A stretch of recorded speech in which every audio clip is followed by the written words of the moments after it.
السلام علیکم ورحمۃ اللہ وبرکاتہ۔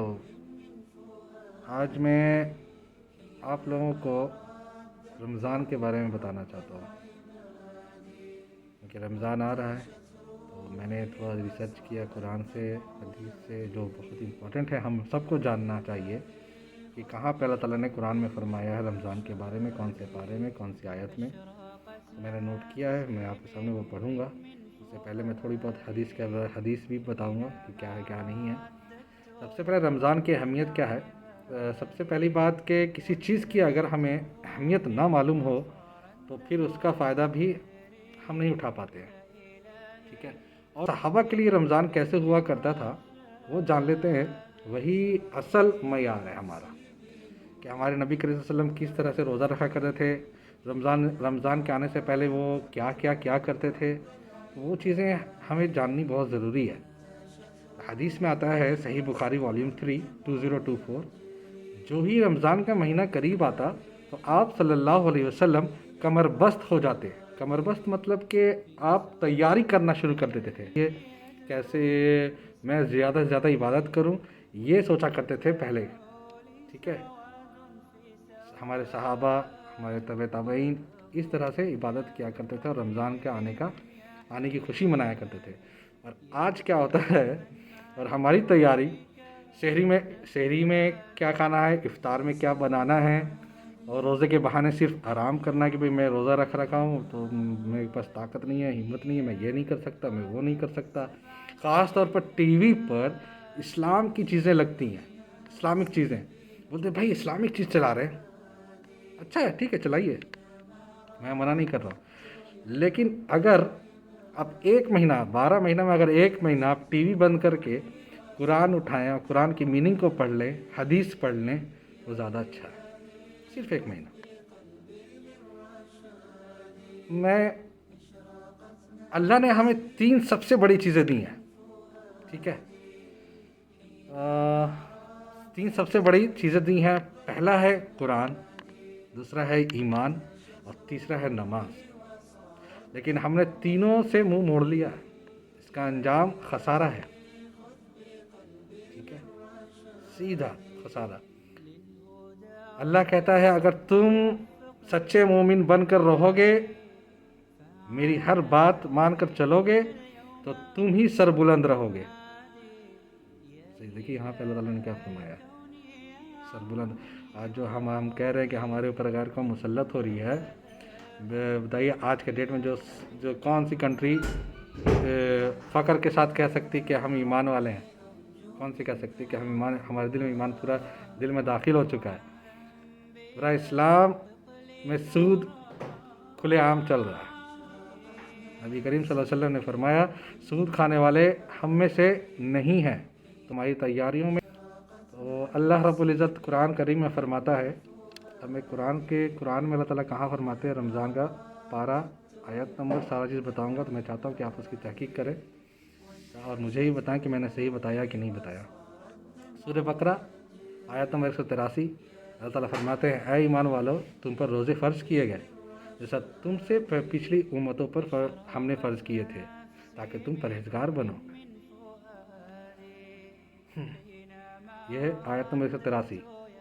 تو تقویٰ روزہ کا مقصد ہے، ٹھیک ہے؟ اس آیت سے آپ یہ سمجھیے، میں جہاں تک سمجھ پایا ہوں، تو تقویٰ روزے کا مقصد ہے، تقویٰ رمضان کا اصل مقصد ہے۔ اللہ کا ڈر جب انسان میں آ جاتا ہے تو انسان ہمارا حرام اور حلال کی تمیز کرنے لگتا ہے۔ دین و شریعت اور دنیاوی فضول کاموں میں دنیا پر آخرت کو ترجیح دینے لگتا ہے۔ دھوکے بازی، جھوٹ، زنا، شراب، جوا اور تمام بری خصلتوں سے احتیاط کرتا ہے۔ یہ ہے رمضان میں اگر آپ تقویٰ اختیار کریں گے تو ان سب چیزوں پہ بہت ہی زیادہ آپ کو دھیان دینا ہوگا۔ صرف بھوکے رہنا ہی آپ کا روزہ نہیں ہے، آنکھوں کا بھی روزہ ہوتا ہے، کانوں کا روزہ ہوتا ہے، قدموں کا روزہ ہوتا ہے، ہاتھوں کا روزہ ہوتا ہے، آپ پورے باڈی کا روزہ ہوتا ہے، آپ کی نیت کا روزہ ہوتا ہے، ٹھیک ہے؟ ان سب چیزوں کو سمجھیے اللہ تعالیٰ کہاں کیا فرماتے ہیں۔ آگے سورہ بقرہ میں ہی آیت نمبر 184 میں اللہ تعالیٰ فرماتے ہیں روزے کے دن چند گنتیوں کے ہیں، جو شخص تم میں سے بیمار ہو یا سفر میں ہو، دوسرے دنوں میں روزے کا شمار پورا کر لے اور جو لوگ روزہ رکھنے کی طاقت رکھتے ہیں لیکن رکھتے نہیں، روزے کے بدلے محتاج کو کھانا کھلا دے، اور جو اپنی مرضی سے زیادہ نیکی کر دے تو اس کے حق میں زیادہ اچھا ہے، اور آگے سمجھو تو روزہ رکھنا ہی تمہارے حق میں بہتر ہے۔ اللہ کیا کیا فرماتے ہیں، کتنے پیار پیار سے فرما رہے ہیں، اتنے پیار سے کون سمجھائے گا۔ سمجھیے اس آیت میں اللہ تعالیٰ کیا کیا فرما رہے ہیں۔ اور سورہ بقرہ آیت نمبر 185 نیکسٹ آیت میں اللہ تعالیٰ فرماتے ہیں، روزے کے مہینے رمضان کے مہینہ ہے جس میں قرآن اول نازل ہوا، جو لوگوں کا رہنما ہے، جس میں ہدایت کی کھلی نشانی ہے، اور جو حق و باطل کو الگ الگ کرنے والا ہے، جو کہ تم میں سے کوئی موجود ہو چاہیے کہ پورا مہینے کے روزے رکھے، اور جو بیمار ہو یا سفر میں ہو تو دوسرے دنوں میں روزے کو رکھ کر ان کا شمار پورا کر لے۔ اللہ تمہارے حق میں آسانی چاہتا ہے، سختی نہیں چاہتا، اور یہ آسانی کا حکم اس لیے دیا گیا ہے تم روزوں کا شمار پورا کر لو، اور اس احسان کے بدلے کہ اللہ نے تم کو ہدایت بخشی ہے، تم اس کو بزرگی سے یاد کرو اور اس کا شکر کرو۔ اللہ آسانی چاہتا ہے، جو نہیں رکھ پاتے بولتے یار مجھ سے نہیں ہو پائے گا، تو دوسروں کو کھانا کھلاؤ۔ قرآن گئے، میں تو حدیث کی باتیں تو نہیں کر رہا، قرآن کی باتیں کر رہا ہوں۔ قرآن پہ تو ہمارا ایمان ہے، اس کی باتوں پہ عمل کرنا ہمارا فرض ہے۔ اللہ تعالیٰ آگے فرماتے ہیں، نیکسٹ آیت 186 سورہ بقرہ 186 میں اللہ فرماتے ہیں، اے پیغمبر، سنیے یہ کتنی بڑی بات کہہ رہے ہیں اللہ تعالیٰ، سنیے بہت غور سے سنیے۔ اے پیغمبر، جب تم سے میرے بندے میرے بارے میں دریافت کرے تو انہیں معلوم ہو کہ میں تو تمہارے پاس ہی ہوں۔ جب کوئی پکارنے والا مجھے پکارتا ہے تو میں اس کی دعا قبول کرتا ہوں۔ ان کو چاہیے میرے حکموں کو مانے اور مجھ پر ایمان رکھے تاکہ نیک راستہ پائے۔ اللہ ہمارے پاس ہے۔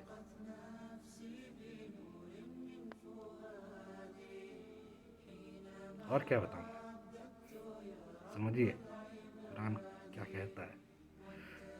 سورہ بقرہ آیت نمبر 187 نیکسٹ آیت میں اللہ فرماتے ہیں، روزوں کی راتوں میں تمہاری عورتوں کے پاس جانا جائز کر دیا گیا ہے، اور وہ تمہاری پوشاک ہیں اور تم ان کی پوشاک ہو۔ اللہ کو معلوم ہے تم ان کے پاس جانے سے اپنے حق میں خیانت کرتے تھے، سو ان سے تم پر مہربانی کی، تو اس نے تم پر مہربانی کی اور تمہاری حرکت سے درگزر فرمائی۔ تو اب تم کو اختیار ہے کہ تم ان سے مباشرت کرو، اور اللہ نے جو چیز تمہارے لیے لکھ رکھی ہے یعنی اولاد، اس کو اللہ سے طلب کرو، اور کہو اور کھاؤ اور پیو یہاں تک کہ صبح کی سفید دھاری رات کی سیاہ دھاری سے الگ نظر آنے لگے، پھر روزہ رکھ کر رات تک پورا کرو۔ اور جب تم مسجدوں میں اعتکاف بیٹھتے ہو تو ان سے مباشرت نہ کرنا، یہ اللہ کی حدیں ہیں، ان کے پاس نہ جانا۔ اس طرح اللہ اپنی آیاتوں کو لوگوں کو سمجھانے کے لیے کھول کر بیان فرماتا ہے تاکہ وہ پرہیزگار بنے۔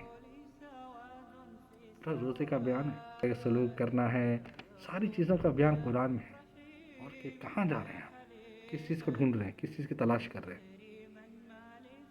جب چیز اللہ تعالیٰ نے سارے قرآن کو دے دیا، تمہاری ہدایت ہے، ہدایت پاؤ، قرآن پڑھو، قرآن کو میننگ سے پڑھو۔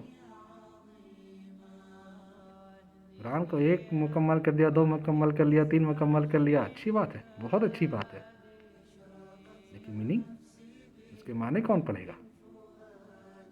معنی سمجھیے۔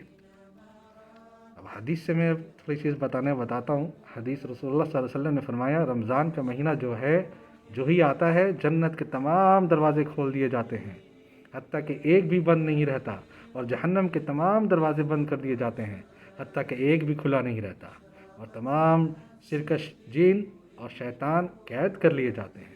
صحیح مسلم حدیث صحیح مسلم۔ اور حدیث میں آتا ہے کہ رسول اللہ صلی اللہ علیہ وسلم فرماتے ہیں کہ قیامت کے دن روزہ اور قرآن سفارش کرے گا اس پہ عمل کرنے والے کا حق میں، اور روزہ آ کر کہے گا، یا اللہ، یہ شخص میری خاطر کھانے پینے سے کثرت سے قرآن پڑھے، سالوں بھر پڑھے، رمضان میں اور کثرت کر دیں اور بڑھا دیں، سفارش کرے گا آپ کے لیے۔ ہمیں جنت کے لیے ہی سب کچھ کام کرنا ہے، آخرت کے لیے یہاں کچھ بھی نہیں، دھوکے کی جگہ ہے، دھوکے کی جگہ ہے، دھوکے کی۔ میں آپ سب سے پوچھتا ہوں کہ آپ میں سے، آپ کے گھر میں جتنے بھی میرا ویڈیو دیکھ رہے ہوں گے، کیونکہ گھر میں کوئی نہ کسی کی موت ہوئی ہوگی، وہ کیا لے کر گیا قبر میں ساتھ میں لے کر؟ بہت پیسے والے بھی ہوں گے، غریب بھی ہوں گے، قبر میں کیا لے کر گئے؟ کچھ نہیں۔ سمجھیے ان سب چیزوں کو، دنیا کے پیچھے نہیں بھاگیے، اللہ کے پیچھے بھاگیں گے، دنیا ہمارے پیچھے بھاگے گی۔ ہمیں اللہ کو منانا ہے، دنیا کو نہیں۔ ہر معاملے میں اللہ کو منانا ہے، ہر معاملے میں، ٹھیک ہے؟ اور قرآن آ کر اللہ سے سفارش کرے گا کہ اے اللہ، یہ بندہ میرے لیے راتوں میں جاگتا رہا، قیام اللیل یعنی راتوں کی نماز میں تلاوت قرآن کرتا رہا، لہٰذا میری سفارش اس کے حق میں قبول کر۔ اور آپ صلی اللہ علیہ وسلم آگے فرماتے ہیں کہ اس کی بھی سفارش قبول کی جائے گی، دونوں کی سفارش قبول کی جائے گی۔ مسند احمد طبرانی حدیث۔ روزہ دار کے لیے جنت میں خاص دروازے سے استقبال، حدیث میں آتا ہے، حضرت سہل ابن سعد رضی اللہ عنہ سے روایت ہے کہ رسول اللہ صلی اللہ علیہ وسلم فرماتے ہیں، جنت کے 8 دروازے ہیں، ان میں ایک دروازے کا نام ریان ہے، اس دروازے سے وہی جائیں گے جو روزہ رکھتے تھے۔ صحیح بخاری والیوم 3 1896۔ کچھ باتیں جو میں نے ابھی بتائی ہیں، تو میں گزارش کرتا ہوں آپ سب سے کہ میں نے جو آیتیں بتائی ہیں قرآن کی، وہ آپ خود کھولیں، قرآن کو خود دیکھیں کہ میں نے آپ کو صحیح بتایا ہے کہ غلط بتایا ہے۔ اگر جہاں پہ میں غلط ہوتا ہوں تو میں آپ سے گزارش کرتا ہوں کہ آپ مجھے صحیح کریں۔ میں کوئی عالم علماء نہیں ہوں، بس ایک اللہ کا بندہ ہوں۔ بس میں اپنے چاہتا ہوں کہ میں اپنے مرنے سے پہلے کچھ ایسا کام کر جاؤں، کچھ ایسی چیز کر جاؤں جو اللہ کو پسند آ جائے، بس اسی میں اپنا لگا ہوں۔ باقی میں دعا کرتا ہوں، جو لوگ مجھے سن رہے ہیں، جو لوگ میری باتوں پہ عمل کریں گے، تو میں دعا کرتا ہوں کہ آپ میرے لیے دعا کریں، اللہ تعالیٰ مجھے کہنے سننے سے عمل کرنے کی توفیق عطا فرمائے۔ رمضان آ رہا ہے، رمضان میں دعا کیجیے، اپنے لیے دعا کیجیے، اپنے ماں باپ کے لیے دعا کیجیے، بے انتہا دعا کیجیے۔ رمضان میں اللہ تبارک و سب کو معاف کر دیتا ہے، سوائے 3-4 لوگوں کے جو شرابی ہوتے ہیں، جو ماں باپ کے نافرمان ہوتے ہیں، ان کو معاف نہیں کرتا، جو شرک کرتے ہیں ان کو معاف نہیں کرتا۔ آپ کے بارے میں آپ نے جس کو لگتا ہے آپ نے تکلیف دی ہے، ان سے معافی مانگ لیں، اور جتنا ہو سکے اپنے سے جتنے بھی نیچے ہیں، جو غریب ہیں، ان کی مدد کریں جتنا ہو سکے، ٹھیک ہے؟ ایسا نہ ہو کہ کوئی دوسرا انسان ہمیں دیکھ کر افسوس کر رہا ہو کہ کاش ہمارے پاس ایسا کچھ ہوتا، یہ نہیں ہونا چاہیے، ٹھیک ہے؟ جو انسان آپ اگر کسی سے بات کر رہے ہوں تو وہ بھی اپنے گھر میں خوش ہو، یہ خیال رکھیے، جیسے ہم خوش ہیں تو وہ بھی خوش رہے، ٹھیک ہے؟ اپنے آس پڑوس کو سب سے پہلے دیکھیے، اپنے پڑوسی صحیح حال میں ہیں، کھا رہے ہیں، پی رہے ہیں، ان کو کھانے میں کمی نہیں ہے، ان کو پہننے میں کمی نہیں ہے، ان کی پڑھائی لکھائی میں کوئی کمی نہیں ہو رہی ہے، ان سب چیزوں کا خیال رکھیں۔ رمضان میں ان سب چیزوں کا خیال کریں گے تو اللہ تبارک و تعالیٰ آپ کو بہت اجر دے گا، اور آپ کی عادت میں ڈال دے گا، تو آگے والی زندگی میں بھی اللہ تعالیٰ آپ کو مدد کرتا رہے گا۔ اپنے آس پڑوس کو بہت ضرور دیکھیے کہ ابھی اس کے عید میں اس کے گھر میں کوئی پرابلم تو نہیں، اس کے ساری چیزیں ہیں کہ نہیں، رمضان میں سحری کے لیے اس کے پاس کھانے کے لیے ہے کہ نہیں، افطار اس کے پاس ہے کہ نہیں ہے۔ یہی تو زندگی ہے، ایک دوسرے سے محبت کرنا، ایک دوسرے کی مدد کرنا۔ اللہ تو یہی چاہتا ہے اپنے بندے سے۔ عبادت کرنے کے لیے اس کے پاس تو بہت سے فرشتے، جب سے دنیا بنی ہے لے کے آج تک فرشتے بیٹھے ہیں جو سجدے میں گرے اللہ کے لیے عبادت کر رہے ہیں۔ یہ انسان اشرف المخلوقات ہے، ہمیں ٹیسٹ کرنے کے لیے یہاں بھیجا ہے، ٹھیک ہے؟